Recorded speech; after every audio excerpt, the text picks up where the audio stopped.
রমাদান হাজার রাতের চেয়ে উত্তম যার একটি রাত। আল্লাহর প্রিয় রাসূল সাল্লাল্লাহু আলাইহি ওয়াসাল্লাম এবং সাহাবাগণের একটি মজলিসে সাহাবিগণ আল্লাহর সবচেয়ে প্রিয় বান্দার মুখে শুনছিলেন এক গল্প, সত্য গল্প, পূর্ববর্তী উম্মতের এক আল্লাহ ভক্তের গল্প, যিনি সহস্র দিন সহস্র রাত কাটিয়ে দিয়েছেন রবের পথে, জিহাদের ময়দানে। তারা শুনছিলেন আর আফসোস করছিলেন। অবশেষে প্রিয় মানুষটিকে তারা বলেই ফেললেন সে আফসোসের কথা, ইয়া রাসূলুল্লাহ, আমরা তো এখন এত বছর হায়াতও পাই না, তারা তো এগিয়ে গেল। রাসূলেরও হয়তো কষ্ট লেগেছিল প্রিয় সহচরদের এই আফসোসে।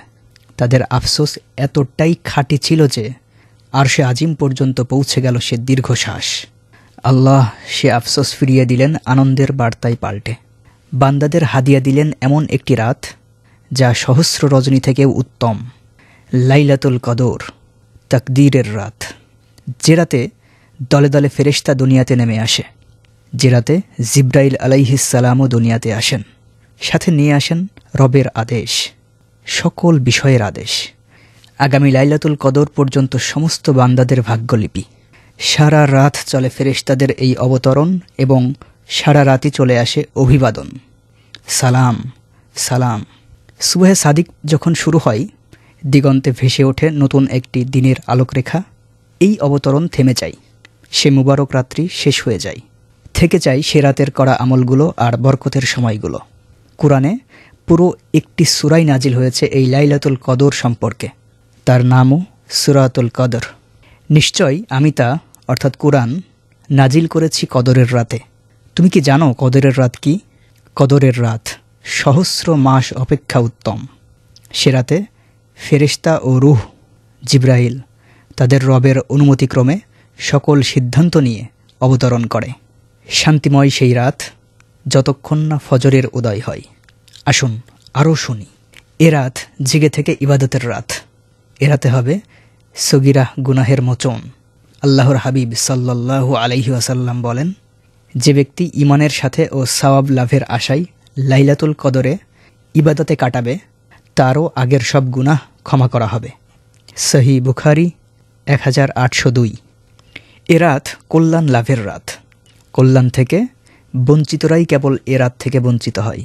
রাসূল সাল্লাল্লাহু আলাইহি ওয়াসাল্লাম বলেন, তোমাদের নিকট এ মাস সমুপস্থিত। এতে রয়েছে এমন এক রাত যা হাজার মাস অপেক্ষা উত্তম। এ থেকে যে ব্যক্তি বঞ্চিত হলো, সে সমস্ত কল্যাণ থেকেই বঞ্চিত হলো। কেবল বঞ্চিত ব্যক্তিরাই তা থেকে বঞ্চিত হয়।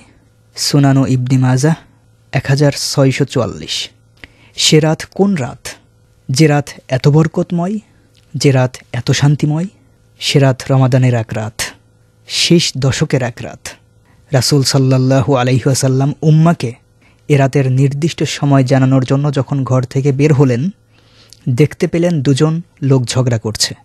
তিনি ভুলে গেলেন সে নির্দিষ্ট রাত। হাদিসে রয়েছে, একদা নবী সাল্লাল্লাহু আলাইহি ওয়াসাল্লাম আমাদেরকে লাইলাতুল কদরের নির্দিষ্ট তারিখ অবহিত করার জন্য বের হয়েছিলেন। তখন দুজন মুসলিম ঝগড়া করছিল।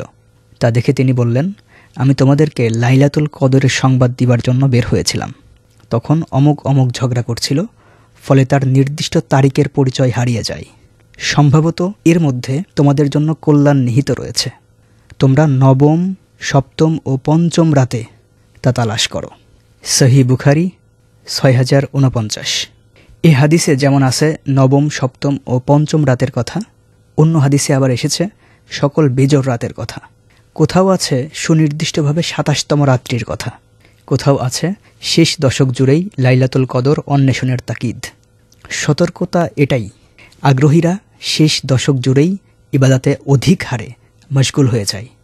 বলা তো যায় না, যে রাত্রিটা আলসেমি করে ঘুমিয়ে কাটানো হলো, সেটাই যদি লাইলাতুল কদর হয়ে যায়। তাই আয়েশা রাদিয়াল্লাহু আনহা বলেন, যখন রমজানের শেষ দশক উপস্থিত হতো, নবী সাল্লাল্লাহু আলাইহি ওয়াসাল্লাম লুঙ্গি শক্ত করে বাঁধতেন, রাত্রি জাগরণ করতেন ও পরিবারের সদস্যদের জাগিয়ে তুলতেন। সহিহ বুখারী 1920, সহিহ মুসলিম 1174।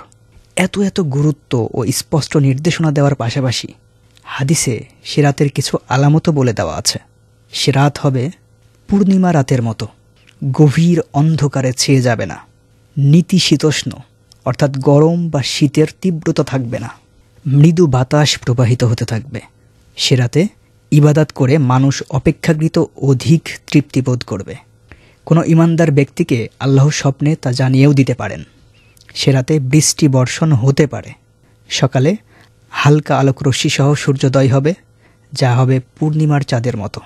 সহি ইবনি খুজাইমা 2190, সহি বুখারি 2021। একটু ভাবুন তো, পূর্ণিমা রাতে আকাশের নিচে জায়নামাজে একনিষ্ঠ নিবিষ্ট চিত্তে আপনি দণ্ডায়মান রবের সামনে।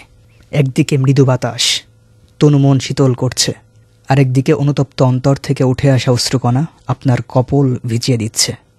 অস্ফুট আহাজারি নাসর বান্দার মতো করা নাড়ছে রহিমের দয়ার দুয়ারে।